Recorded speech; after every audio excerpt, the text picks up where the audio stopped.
예레미야서 2장 11절부터 20절입니다. 나는 예루살렘으로 가서 그곳에 3일 동안 머물렀습니다. 그러던 중 밤에 몇 사람을 데리고 순찰을 나갔습니다. 나는 내 하나님께서 내 마음에 예루살렘을 위해 할 일을 정해두신 것을 아무에게도 말하지 않은 상태였습니다. 내가 타고 있던 말 외에는 탈 곳도 없었습니다. 그 밤에 나는 골짜기 문으로 나갔습니다. 용 우물과 거름문으로 향하면서 살펴보니 예루살렘 성벽은 다 무너졌고 성문들은 모두 불에 탄 채로 버려져 있었습니다. 그러고는 샘과 왕의 못을 향해 갔습니다. 그러나 너무 비좁아 말을 타고 지나갈 수조차 없었습니다. 그래서 나는 밤에 시내를 따라 올라가면서 성벽을 살피고 골짜기 문을 지나 되돌아왔습니다. 관리들은 내가 어디에 갔는지 무엇을 했는지 알지 못했습니다. 내가 유다 사람이나 제사장이나 귀족이나 관리나 그 일을 하게 될 다른 어떤 사람에게도 이것을 말하지 않았기 때문이었습니다. 그 후 나는 그들에게 말했습니다. 우리가 당연한 고난은 여러분이 보는 바와 같소. 예루살렘은 폐허가 됐고 그 성문들은 불에 타 버렸어. 자, 이제 우리가 예루살렘 성벽을 재건합시다. 그러면 우리가 다시는 수치를 당하지 않을 것이요. 나는 또한 내 하나님의 은혜로운 손길이 내게 있는 것과 왕이 내게 말한 것을 그들에게 말해 주었습니다. 그들이 대답했습니다. 우리가 재건을 시작합시다. 이렇게 그들은 이 선한 일을 시작했습니다. 그러나 호론 사람 산발락과 관리인 암몬 사람 도비야와 아라비아 사람 게셈이 이 말을 듣고 우리를 조롱하고 비웃었습니다. 그들이 말했습니다. 너희가 무슨 짓을 하려는 것이냐? 왕에게 반역이라도 할 참이냐? 내가 그들에게 대답했습니다. 하늘의 하나님께서 우리를 위해 이 일을 꼭 이루어 주실 것이다. 성벽 재건은 주의 종인 우리의 할 일이다. 너희는 아무 목도 없고 권리도 없고 역사적 명분도 없다. 아멘.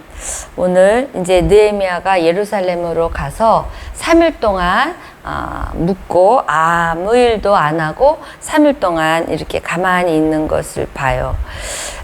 이런 것을 봐서 느헤미야가 왔을 때 웬만하면 나와서 이렇게 반겨주고, 왜 고관들이 오면 이렇게 하잖아요. 퍼레이드 하고 뭐 그러잖아요. 근데 여기서 보니까 오늘 내용을 이렇게 보니까 아무도 나오지 않았던 것 같아요. 그래서 예루살렘에 아무래도 이제 건축한다는 얘기를 듣고 어떤 일이 일어날지, 지금 현재 살고 있는 그 상황 속에서 느헤미야가 와서 처음부터 막 이렇게 우리는 무슨 일을 할 적에 계획 앞에 하나님이 하신 그 계획 앞에 우리가 막 믿음으로 막 앞서서 행하는 그런 상황을 보잖아요. 기도하고. 근데 느헤미야는 3일 동안 도착해서 조용히 묵고 이제 하나님 앞에 기도를 했겠죠. 3일 동안 묵상하면서 어떻게 내가 여기서 해야 될지를 하나님한테 물었던 것 같아요. 조용히. 그러던 중에 밤에 이제 순찰을 나가게 됩니다. 순찰을 나가면서 이제 말 외에 탈 것이 없었다. 내가 말 외에. 그러니까 아무도 느헤미야를 반겨주거나 이렇게 도와주러 나오는 사람이 없었던 것 같아요. 혼자 말 외에는 탈 것이 없어요. 이제 말을 타고 나가서 이제 13절에 보니까 그 밤에 나는 골짜기 문으로 나갔습니다. 용우물과 거름문을 향하면서 살펴보니 예루살렘 성벽은 다 무너졌고 성문들은 모두 불에 탄 채로 버려져 있었습니다. 요세푸스의 그 기록에 보면 그냥 말과 군대로 그냥 예루살렘을 돌진을 했대요. 그러니 완전히 폐허가 됐겠죠. 이 내용을 봐서는 얼마나 회파가 됐고 얼마나 파괴가 심했는지를 보여주죠. 골짜기 문, 이 참 어렵죠. 이 지금 13장, 13절, 14절, 15절, 이게 참 어려워요, 구약이. 근데 재밌어요. 저는 이게 재밌는 게 이것을 지금 우리의 나의 삶에 적용을 하면 재밌어요. 보세요. 골짜기문 하면은 눈물의 골짜기가 생각나죠. 그죠? 흰놈의 골짜기. 그 다음에 용우물, 여기 보면은 다 설명이 나오죠. 기드론. 기드론이 어떤 곳입니까? 압살롬이 반역해서 그 아름다운 아들한테 반역을 당해서 다윗이 울면서 지나갔던, 길 아닙니까? 기드론 골짜기.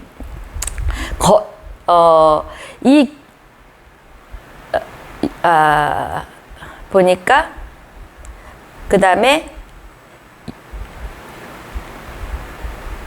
아니죠. 용우물이 지금, 기드론 골짜기에 지금 그리고 또 유다가 반역해가지고 예수님이 걸어갔던 기드론 골짜기, 눈물의 골짜기.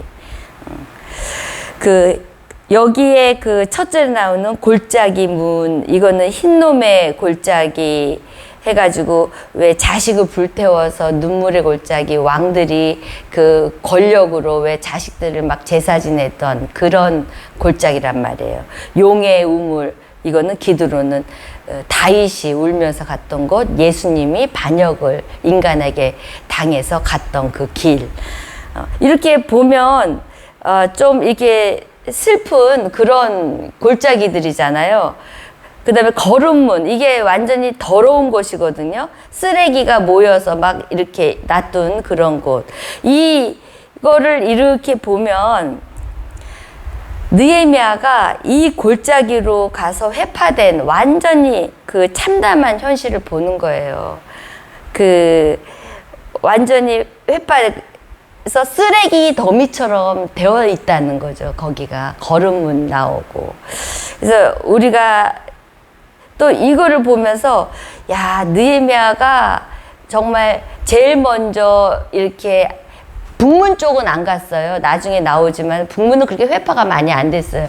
가장 회파가 많은 곳으로 지금 느헤미야가 지금 이게 사찰을 나가요. 도대체 얼마큼 어떻게 회파가 됐는가 지금 사찰을 나가는데 살펴보니 이거는 의학용어가 여기서 나왔대요. 진단해 보니, 그러니까 가장 많이 회파된 곳, 지금 이곳을 진단을 하는 거예요. 뭐 쓸 수가 없이 이렇게 정말 그 골짜기 이름대로 지금 이렇게 돼 있어요. 지금 우리의 오늘 적용하다 보면 우리가 지금 이 골짜기 문에 있습니까? 용의 우물에 있습니까? 거름문에 완전히 쓰레기처럼 되어 있는 지금 내 상황을 지금 보는 사람도 있고, 또 내가 누군가에게 배반당하고 물질에 배반당하고 사람의 병에 배반, 내가 이 모든 이 삶에 내가 배반을 당해가지고 지금 그 눈물의 그 골짜기를 걸어가고는 있지 않는가. 오늘 이 묵상을 해보는 거예요. 내가 어느 눈물의 골짜기를 걸어가고 있는가 하면서 오늘 묵상하는 또 하루였어요. 그러니까 여러분들도 한번 이거를 보면서 나는 어디에 있나. 더 기가 막힌 건 14절에 보니까 샘문과 왕의 못을 향해 갔습니다. 그러나 너무 비좁아 말을 타고 지나갈 수조차 없대. 얼마나 해파됐으면 완전히 다 부셔져 갖고 말이 타고 지나갈 수 없도록 완전히 길이 없어져 버린 거예요. 이 길이 참담 파괴가 해서 길이 없다라는 거예요. 지금 결국은 이 샘문은 이게 샘문은 여기 나오죠. 실로암, 생수가 흘러나오는 생수의 그 연못. 영적으로 또 많은 영성 있는가도 다 파괴됐다는 거예요. 영성 있는 자들도. 왕의 문, 권력 있고 왕의 옷을 입고 아무리 화려한 그런 사람도 지금 다 파괴됐다는 거. 완전히 다 파괴됐다는 거예요. 우리가 아무리 제가 이거를 보면서 그 미국에 이민을 간 사람들이 많았잖아요. 그리고 저도 이제 90년도에 갔었는데 80년 후반에 해서 갔는데 거기 이민자들이 굉장히 뭐라 그럴까 열심히 일을 하고 거의 뭐 세탁소 그냥 아주 하루 미국에서 제일 하루 직업을 대학 교수인데도 와서 해요. 애들 공부 때문에 뭐 때문에 영어 때문에 그런 시대였어요. 근데 걔네들을 공부를 했는데 한국 애들이 머리가 좋잖아요. 그래서 다 수제예요. 막 그 샌프란시스코나 아니면 LA에 막 이렇게 뉴욕에 막 이름이 날 정도로 막 뉴스가 나올 정도로 수제인데 장학금도 상이랑 상은 다 쓸어버리고. 근데 걔가 이제 직장을 갔어요. 다민족 국가 기구에 들어갔어요. 들어갔는데 거기서 일을 하다가 자살했다는 그게 기사가 나왔어요. 그래서 왜 그런가 하고 이제 물어봤더니 거기에 가서 최고로 뉴욕대에 나오고 최고로 했는데 다민족 그 기구잖아요. 세계 그 뉴욕에 있는 기구인데 한국에 한국말을 못한다는 게 말이 되면서 잘렸어요. 3년인가 5년 다니다가 얘는 그거를 자기가 이해하기도 전에 내가 한국애라고 이해하기도 전에 걔는 자살해버렸어요. 근데 그 부모님이 장로님이랑 권사님이었다며 교회에서 장례식 치르고 막 그랬는데 우리가 아무리 화려한 삶 속에서 이렇게 신앙인 장로든 목사든 뭐 권사든 뭐 큰 교회든 작은 교회든 딱 직함을 갖고 있더라도 파괴가 다 되면 어쩔 수가 없는 거예요. 어쩔 수가 없는 거예요. 육적으로 파괴되면요, 영적으로 안 서 있으면 육적은 금방 넘어가죠. 지금 성벽이 튼튼하지 않으면 다 회파되는 거예요. 육적으로. 그래서 그 애가 그렇게 죽고 이민사회가 여러분들은 이해를 지금 좀 잘못하고 있는데 그 아이들이요, 한국 애들이 2세들, 3세들이 3세는 모르겠네. 2세들이 열심히 공부하고 부모님들이 막 화장실 청소하며 쓰레기 막 투잡, 쓰리잡을 막 하면서 아이들 공부시키는데 결국은 걔네들이 의사나 전문적인 직업이 아니고서는 취직을 할 수가 없어요. 그리고 회사를 들어가면 월급이 작아요. 시민권자들도 다민족 그 아이들은 굉장히 작아요. 아시아 계통은. 작고 좋은 직장을 갔더라도 오래 못 다녀요. 그러니까 이 돈 받으려고 내가 이 직장 다녀? 때치고 아버지, 엄마의 직업으로 돌아서 그게 돈이 더 잘 벌리거든요. 안 해요. 근데 의사나 전문 직업으로 가는 거는 0.0 몇 프로, 1%밖에 안 된대요. 그러니까 우리는 가서 뭐 성공했다, 뭐 했다 하는데 사실 그런 쪽으로, 그러니까 우리가 이 신앙으로 영적으로 세워진 그 상태에서 우리가 하나님 앞에 우리의 육적인 것을 구하고 또 하나님 열어주시는 길을 가야 되는데 거꾸로 가니까 그 딸 하나 있는데 그 딸을 공부시키기 위해서 그 교수가 갔는데 그렇게 됐단 말이에요. 그게 얼마나 안타까운 일이에요. 그러니까 아무리 샘문과 생수각이 흐르는 그 목사일지라도요, 한번 회파되고 쓰러지면, 여러분 잘 알잖아요, 뉴스 보면. 그냥 회파되고 쓰러진다는 거예요. 말씀이 없으면. 오늘 이런 말씀으로 지금 느헤미야서 지금 2장을 마무리하는데요. 그러면서 나는 15절 그래서 나는 밤에 시내를 따라 말도 내버려 두고 올라가지 너무 회파돼서 그냥 걸어 올라가서 성벽을 살피고 골짜기 문을 지나 되돌아왔습니다. 그러니까 결과는 너무 참담하게 회파됐다는 거죠. 이제 남은 게 없다. 길이 없어. 이런 오늘 길이 없는 사람들이 오늘 큐티하면 참 하나님의 은혜가 내렸을 거예요, 아마.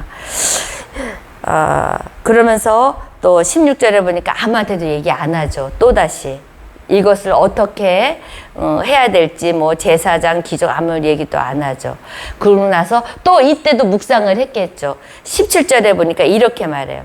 그 후 나는 그들에게 말했대요. 우리가 당면한 고난은 여러분이 보는 바와 같소. 여러분이 보는 바와 같이 우리가 참담하게 수치당하는 거 여러분이 보는 바와 같소.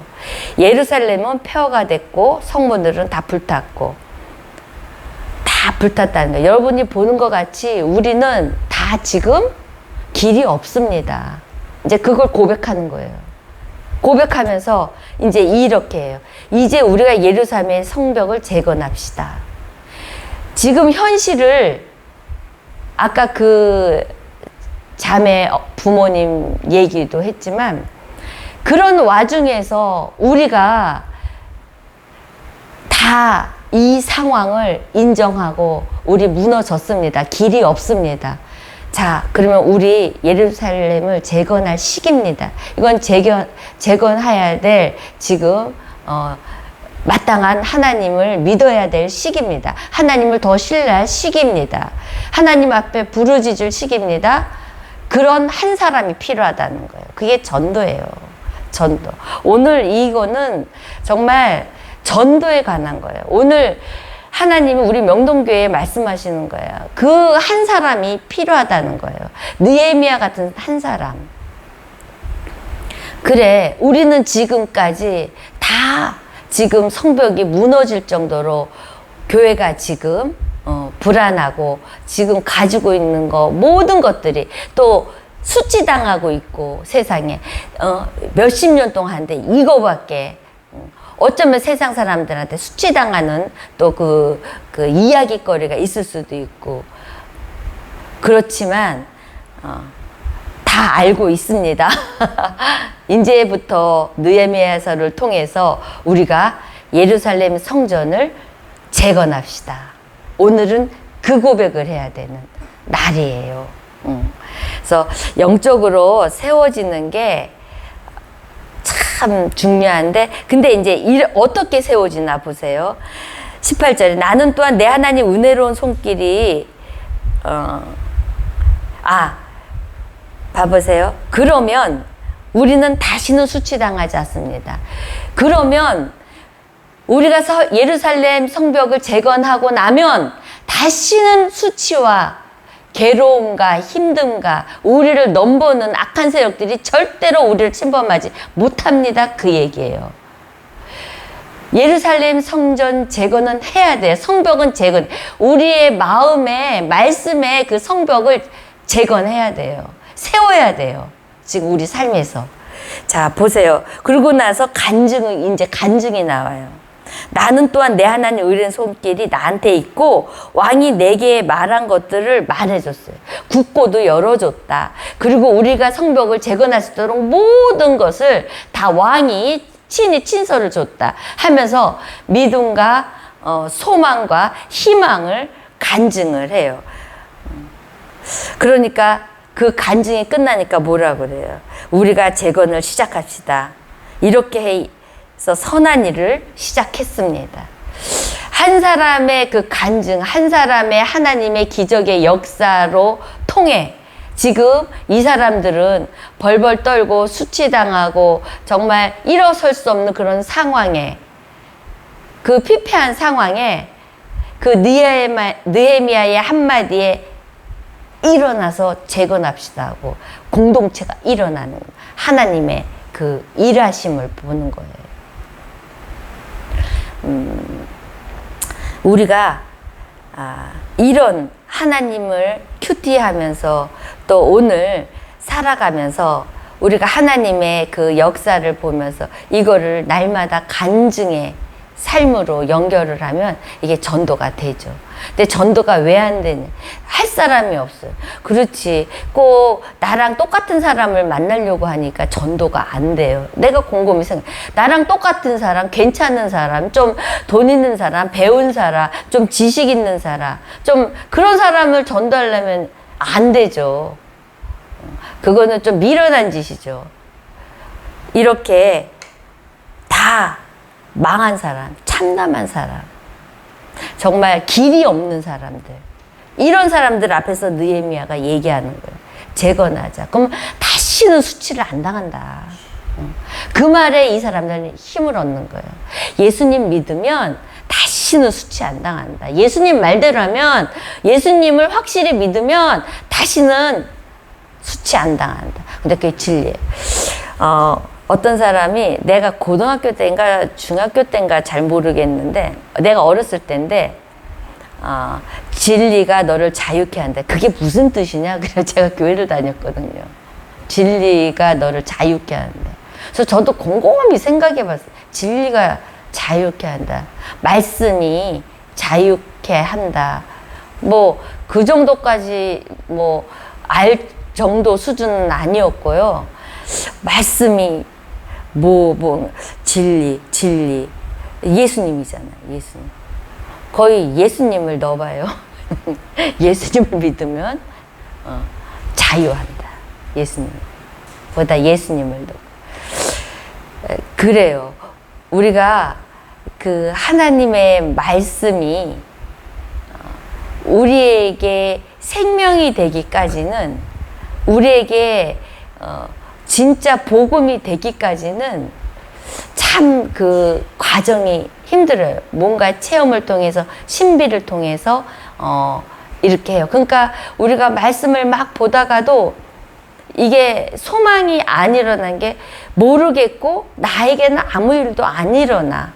근데 이게 가장 중요한 게, 교회를 세운 목적이 이런 연약한 지체들, 하나님을 믿고는 싶은데 이게 안 되는 거. 어떻게 되는 줄 아세요? 공동체가 이렇게 느헤미야 같이 하나님과의 만남의 기적, 또 하나님이 하시겠다고 이렇게 했더니 왕께서 이렇게 다 해서 국고까지 열어주셨어 하는 그 간증으로 많은 공동체가 하나님을 더욱 신뢰하고 믿게 되는 계기가, 그게 전도라는 거죠. 그게 전도.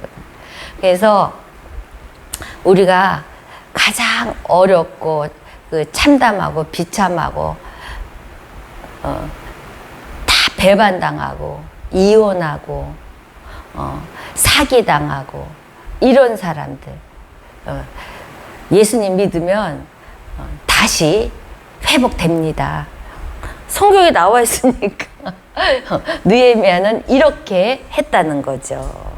그래서 불가능은 하나님이 하신다. 불가능을 하실 이 세상에 어떠한 사람도 없고, 어떠한 점쟁이도, 어떠한 유도 없어요. 하나님만 하셨으니까요. 전능하신 하나님이기 때문에. 근데 여기까지 이제 잘해서 합시다 하고 다 했는데, 이게 하면 좋은데 딱 또 가로막는 세력이 딱 나오죠. 우리 다 많이 알아. 근데 이 세력을 어떻게 하나? 자, 19절에 보니까 호론 사람, 암몬 사람, 게셈이 이렇게 반역이냐면서 다시 이제 또 이렇게 태클을 걸죠. 태클을 걸어요. 그랬더니 어떻게 해요? 느헤미야는 어떠한 방법으로 이겨내냐면, 하늘의 하나님께서 우리를 위해 이 일을 꼭 이루어 주실 것이다. 믿음을, 또 확신을 가져요. 느헤미야 자신도 확신을 갖지만 모든 사람들에게 하나님에 대한 확신을 선포해요. 성벽 재건은 주의 종인 우리의 할 일이다. 너희는 아무 목도 없고 권리도 없고 역사도 명분도 없다 하고 단호하게 자르죠.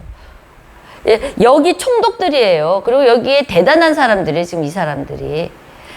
근데 이런 확신, 와서 어떠한 술법이나 어떠한 그 술수를 쓰는 게 아니라, 느헤미야는 하늘의 하나님을 걸고 확신을 심어. 하나님이 하신다. 그러니까 너네는 아무런, 니네가 여기 재건할 때 너네의 손길은 아무것도 필요 없다는 거죠. 그리고 너네는 목도 없고 역사의 명분도 없다. 그러니까 너네는 아무 우리랑 상관이 없다라고 단호하게 하늘에 하나님이 하신다라고 하나님을 걸어요.